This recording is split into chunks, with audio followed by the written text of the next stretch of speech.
Sim, eu quero que a luz de Deus que um dia em mim brilhou jamais se esconda e não se apague em mim o seu fulgor.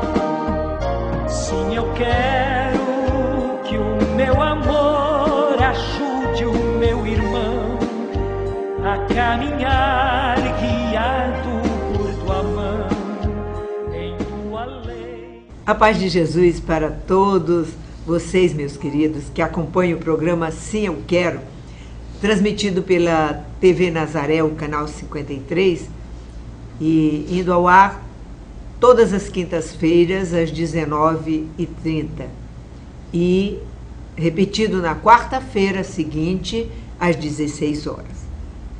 Nestes dias, eu fui chamada para fazer uma reflexão num dos grupos de oração de nossa cidade. E o núcleo havia recebido o seguinte rema: o Senhor traz libertação a todos os que estão cativos e nos promete a salvação. Não devemos temer o inimigo, pois ele combate por nós. E vinha também a palavra que confirmava essa colocação feita para eles durante uma reunião do núcleo. Está lá em Isaías 52, nos versículos do 7º ao 12. Como são belos sobre as montanhas os pés do mensageiro que anuncia felicidade, que traz as boas novas e anuncia libertação, que diz a Sião: teu Deus reina. Ouve, tuas sentinelas elevam a voz, e todas juntas soltam alegres gritos, porque veem com seus próprios olhos o Senhor voltar a Sião.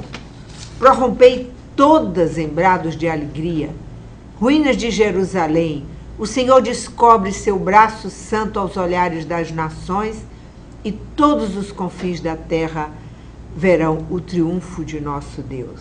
Parti, parti, retirai-vos daí, não toqueis nada impuro, deixai estas paragens, purificai-vos, vós que elevais os vasos do Senhor, porque não partireis com precipitação, não vos retirareis como fugitivos, porquanto diante de vós irá o Senhor, o Deus de Israel seguirá a vossa retaguarda. Foi então, a partir disso, que nós fizemos a reflexão, voltados justamente para a questão do estar cativo. E quem está cativo é aquele que está preso, subjugado. A história do povo hebreu é pontilhada de cativeiro.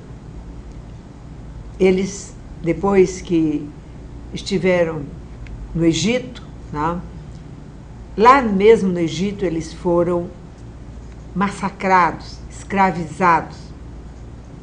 Saíram do Egito com Moisés, por ordem do Senhor, passaram 40 anos no deserto e depois entraram na Terra Prometida.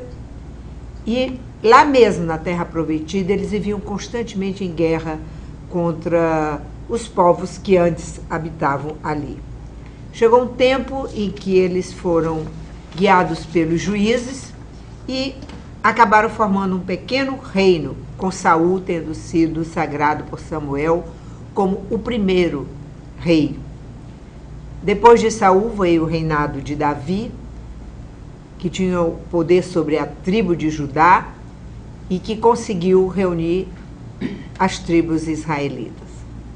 Depois de Davi, o rei Salomão, um período de esplendor, um período em que talvez eles não tenham sentido tanto essa questão da escravidão, tenham até esquecido do tempo em que os ancestrais tinham sido escravos, né? E veio depois Roboão. Na época de Roboão se deu o cisma, a divisão das tribos, 10 para um lado, 2 para o outro. As 10 que se reuniram formaram o reino de Israel e tiveram como capital a Samaria. duraram, essas tribos, formando esse reino, elas duraram cerca de 2 séculos, quando foram conquistadas pelos assírios. As outras 2, formando o reino de Judá, depois também passou por esse problema da escravidão, tá? Houve a dominação por parte de Nabucodonosor, quando eles foram deportados para a Babilônia.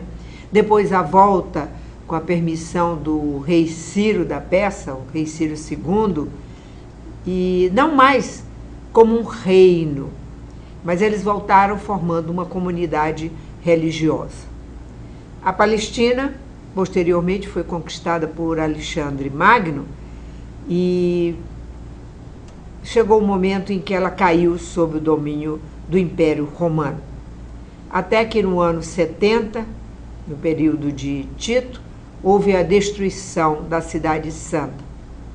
Essa é a história, um resumo assim da história dos antigos israelitas. Uma história que foi pontilhada, como dissemos, de cativeiro. Mas a gente pensa que o maior cativeiro está sob o domínio de um povo estrangeiro, de alguém que manda na gente. Mas o maior cativeiro, para nós que somos cristãos, é o pecado. Esse sim é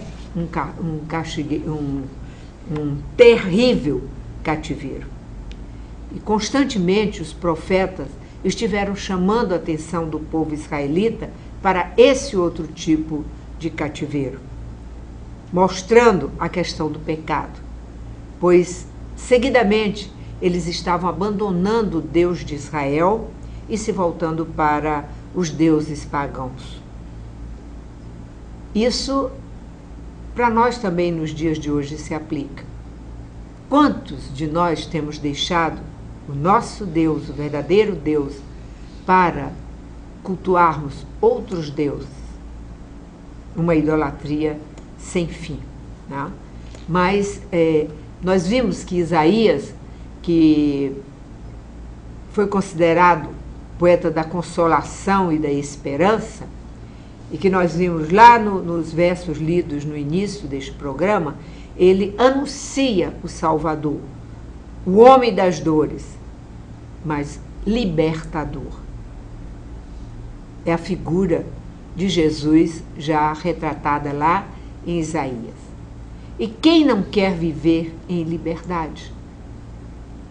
Todos nós, às vezes até quando pequenos, a gente, vendo o pai e mãe, como eles nos tratam, muitos dizem assim, eu queria ser livre.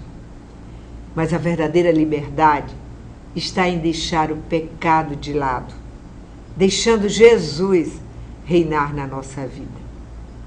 Ele já veio, já nos redimiu com o seu sangue ali na cruz. Mas nós precisamos aceitar essa salvação que nos foi dada por ele. E nós só aceitamos, tomamos consciência de que precisamos da salvação quando também nós tomamos consciência de que nós somos pecadores, de que nós caímos na tentação e que o pecado é que nos faz ser pessoas que não são livres. Nós temos que assumir a responsabilidade do nosso pecado e não acusar os outros pelos pecados que nós cometemos. Essa é uma situação que acontece uma grande parte das vezes quando pecamos. A gente dizer que pecou porque o outro fez cair em tentação. O cardeal Suínes nos afirma que no momento em que nós percebermos que somos pecadores, só nesse momento é que começa verdadeiramente a nossa caminhada para a santidade. E com certeza ficamos maravilhados com isso, com essa caminhada de santidade, que muitos têm feito a ponto de serem considerados santos dignos de altar. Há pouco tivemos a canonização da Madre Teresa de Calcutá. Mas não é preciso a gente desejar a honra de altares. O importante é a gente querer ser santo aqui na Terra, porque sem sermos santos aqui, nós não iremos no céu. Não é lá no céu que nós vamos nos tornar santos, mas aqui. E Jesus quer que nós todos sejamos santos. Vamos desejar isso. Vamos extirpar o pecado da nossa vida, porque o pecado adoece o nosso espírito, adoece a nossa alma, o nosso interior e adoece muitas vezes o nosso corpo. Não basta só ser perdoado, mas ser curado do pecado.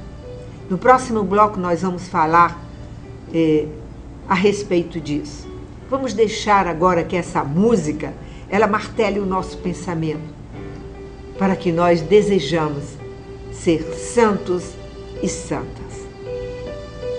Que santidade de vida, que homens devemos ser, pois se tudo no céu e na terra o Senhor chamará.